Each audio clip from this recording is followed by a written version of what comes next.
Welcome back to the channel. In this video, I'm going to walk you through how to increase transaction limit in Alfa app. So watch the video to the very end so you don't make any mistakes, and also hit the subscribe button because that helps me out.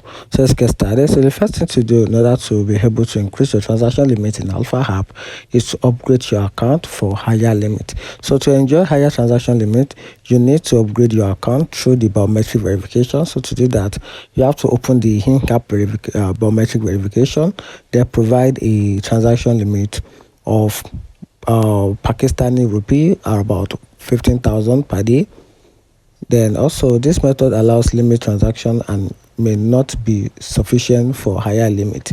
Then you also have to a branch biometric verification. So to do this, you have to visit any bank Alfa branch for biometric verification. Then the process upgrades your account to level 1 and enable higher transaction limit as specified above.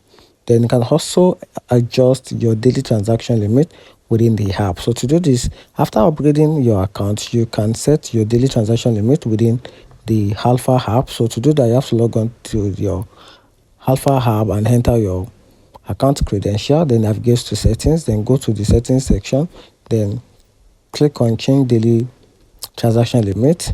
Once you do that, you can also select the options to change your transaction limit and adjust the limit according to your preference within the maximum allowed for your verification level. And that's how you can simply adjust or increase transaction limit in Alfa app. Find the video helpful, turn on the notification button and follow for more.